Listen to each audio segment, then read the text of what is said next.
저희가 이제 책에 출간하셨는데 네. 이제 왜 어떤 의미로 책을 내셨는지와 책에 어떤 내용을 담고자 하셨는지에 대해서 말씀해 주시면 좋을 것 같아요. 책은 우리가 회사를 작년에 설립을 했고요. 네. 근데 우리가 과연 어떤 일을 해야 되는지 또 어떤 가치를 추구해야 되는지 그 중심을 좀 잡기 위해서 책을 출간했습니다. 그리고 책에 있는 내용은 저희가 코로나가 생기고 작년 1년 동안 엄청난 변화를 겪었죠. 세상이 바뀌는 변화를 겪었는데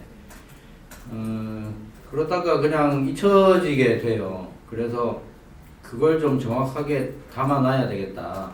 그래서 우리가 팀에 저희 리서치 팀과 우리 미국에 있는 리서치 팀에서 약 1년 동안 많은 데이터를 모았습니다. 그래서 그 데이터를 모아서 저희가 이걸 다시 모아서 분석을 하고 그래서 거기에 도출된 결과물들의 핵심을 일반 사람들이 보기 좋게 이 책에 담았다고 생각이 듭니다.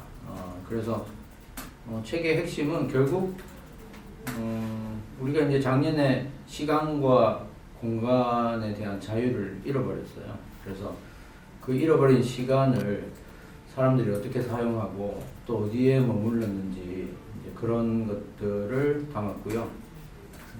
그렇습니다. 감사합니다. 네. 그러면 다른 그 건축 회사나 공간 회사와 제일가 다른 점이나 아니면 추구하는 방향이 있으신지. 좋은 질문이네요. 저희는 건축 회사라고 하기도 그렇고 네. 디자인 회사라고 하기도 그렇고 그렇다면 브랜딩이냐 그것도 아닌 사실 어떻게 보면 제가 이 회사가 만들어진 동기는 지금 세상의 기술이나 사람이나 환경이나 이런 것들이 굉장히 변하고 있죠.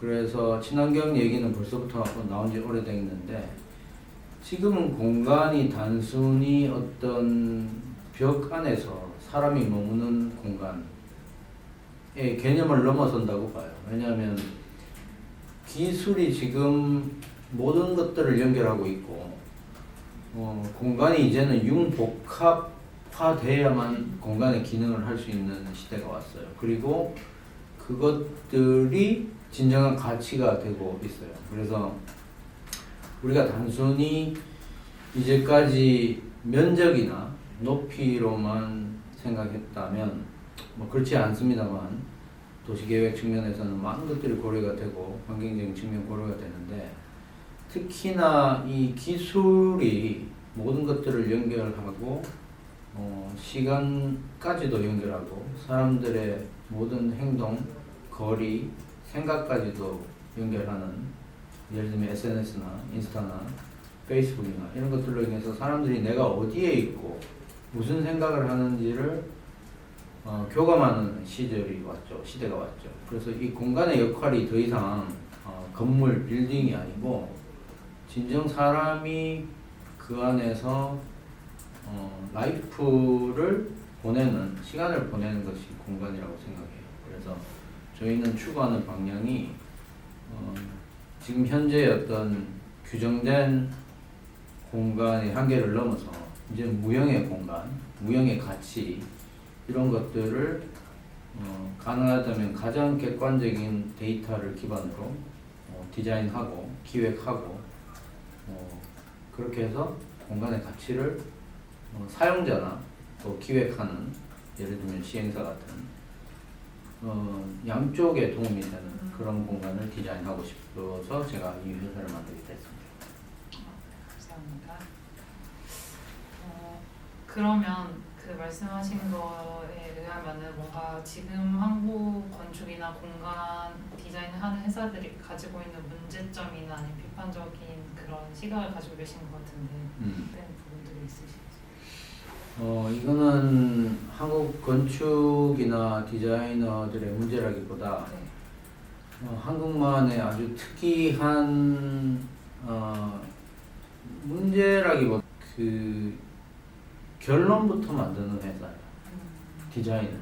그래서 왜냐면 외국에 있을 때는 초기에 디자인 컨셉이 도출될 때까지 비교적 많은 생각을 하고 사람들의 행동, 스토리, 컨셉, 여러 가지 사용자와 또 기획하는 사람들의 생각을 최대한 담아내려고 노력하는 시간이 초반 기획 단계에 상당히 많아요. 그런데 한국은 제가 본 대부분의 프로젝트는 그런 기획 단계의 생각이 명확하지 않고 또 땅에 무엇을 할 것이고 어떤 가치를 둘 것이고 결국 그래서 이게 얼마에 팔릴 건지에 대한 고민들이 빠진 상태에서 그림부터 먼저 그려서 여기에 도대체 면적이 얼마나 차지하고 얼마나 비싼 값에 팔 수 있냐, 이게 단순한 플러스 마이너스의 해법에 따른 디자인을 먼저 하고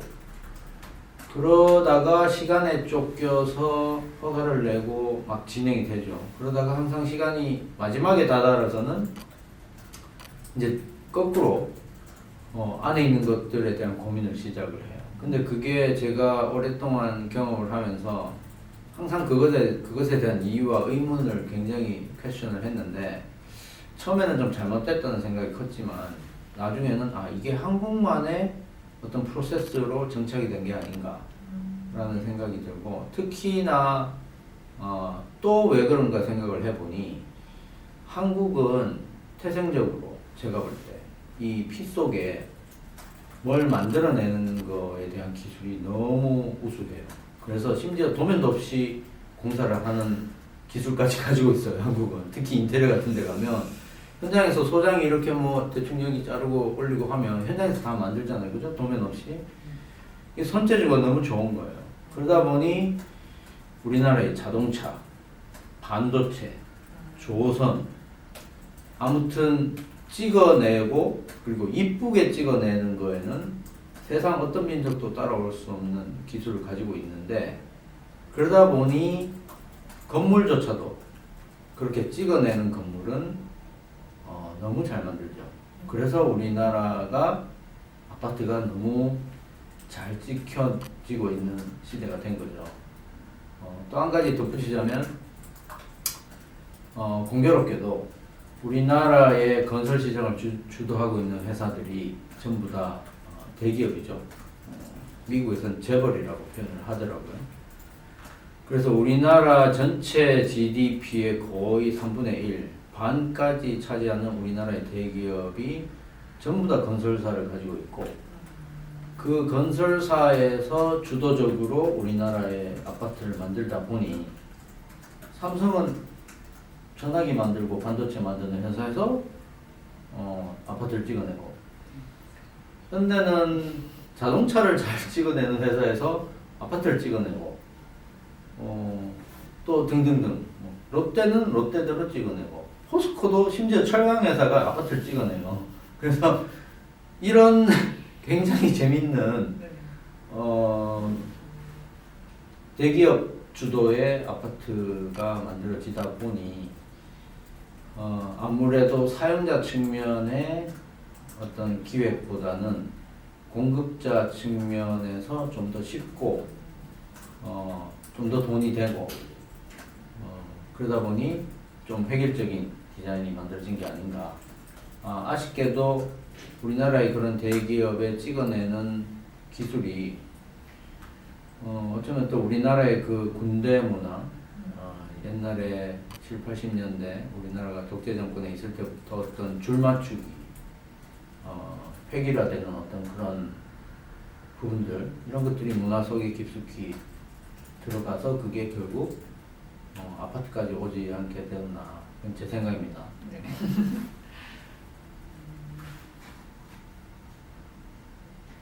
그러면 그런 그 대표님의 생각이나 JLP가 가고자 하는 방향을 이제 이 책에 담았다고 볼 수 있는데 그러면 책에 대해서 간략하게 소개를 해주시거나 아니면 이런 분들에게 추천을 하면 추천하고 싶다 그런 부분이 있으실까요? 네, 너무 좋은 질문이네요. 이 책에 대한 내용은 결국 인간이 어떤 공간을 좋아하고 찾아가는지에 대한 이유 분석을 통해서 우리가 결론을 낸 것이에요. 그래서 결국 허망하게도 인간은 다시 자연으로 돌아간다 라는 게 결론이었어요. 그래서 자연을 가진 컨텐츠가 앞으로는 가장 중요한 공간의 컨텐츠가 될 것이다 라고 많은 데이터들에서 알려주고 있어요. 그래서 그 자연에 대한, 자연을 들여오고 자연을 찾아가는 그런 컨텐츠에 대한 얘기, 또 앞으로 공간이 얼마나 자연과 어우러져서 안전한 공간으로 만들어져야 되는가가 또 한 가지 굉장히 중요한 이슈예요. 코로나뿐만이 아니라 미세먼지라든지 그 공간 안에서 하루 종일 생활하는 사람들의 웰비잉까지 생각하는, 그래서 이제는 안전을 넘어서 인간의 어떤 그런 삶의 가치를 올려줘야만 되는 그런 오피스, 그런 주거, 그런 카페, 이런 것들이 중요한 역할을 하게 된다. 그래서 저희가 찾아본 많은 사례들이 그런 자연과 어우러진 공간들이 사람들이 찾아가고 인스타를 찍고 또 그 공간이 복합화되고 다양한 기능과 융합되는 그런 내용들을 많이 볼 수가 있었어요. 그래서 저희도 상당히 많이 배운 프로젝트라고 볼 수 있을 것 같습니다. 그러면 제가 이 책을 읽어봤을 때 조금 색다르다고 느꼈던 점이, 보통 공간 회사들이 만든 책이나 잡지들은 이제 공간이나 건축물을 위주로 다루는 게 대부분인데 네. 이 책에서는 모빌리티를 한 가지의 챕터로 따로 다루고 있는 점이 되게 인상 깊었는데 그런 부분들을 이제 담게 되신 이유는, 아니면 모빌리티에 대한 그런 좀 다른 퍼스펙티브를 가지고 계신지. 네. 결론만 말씀드리면 이 자동차, 이동, 물류가 앞으로 미래에는 도시의 상당한 기능을 담당하는 것이라고 저희가 믿고 있고요.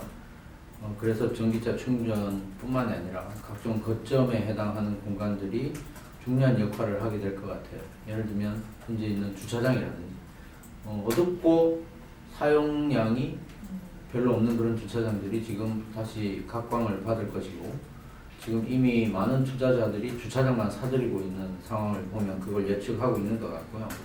그 다음에 그런 거점에서 충전이나 또 물류 같은 것들도 해결할 수 있는 그런 거점이 주차장이 될 것 같아요. 그리고 빌딩의 경우에는 사실 주차장이 가장 사람들이 먼저 마주치는 건물의 첫인상인데 현재까지는 그 건물의 첫인상에 신경을 쓰지 못하고 있었죠.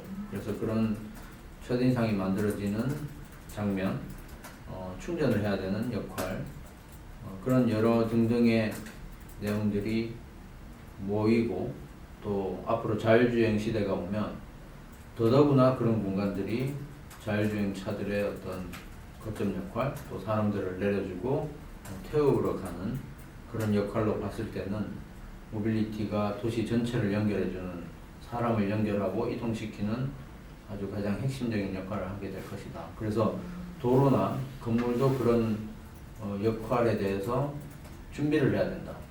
왜? 자율주행차가 사람을 내려줘야 되는데 건물 앞에 드랍오프 공간 하나 없이 지하까지 내려가서 내려줘야 되는 상황이 된다든지, 또 위험한 도로에 차를 내려준다든지, 이제 그렇게 되면 안 되겠죠. 네. 그래서 저희가 생각하는 모빌리티는 결국 사람이 어떤 컨텐츠나 공간으로 이동할 때 그걸 연결하는 게 자동차라서 공간의 경험이 사실 도착해서가 아닌 도착하기 전부터 사실 그 도착점에 데스티네이션에 대한 경험이 시작된다고 보는 거죠. 책 한 권이 주는 의미는 큰 것 같아요. 그래서 저희 회사에 대한 어떤 철학, 그다음에 우리가 하고 있는 일, 하고 싶은 일, 그리고 반드시 어떤 앞으로 해야만 되는 일에 대한 고민이 여러 사람들에게 있었으면 좋겠어요. 사용하는 사람과 공급하는 사람. 또 그게 이제 결국 가치가 되고 돈이 된다는 걸 인식을 하면 서로에게 굉장히 도움이 될 것 같습니다. 네, 감사합니다. 감사합니다. 감사합니다.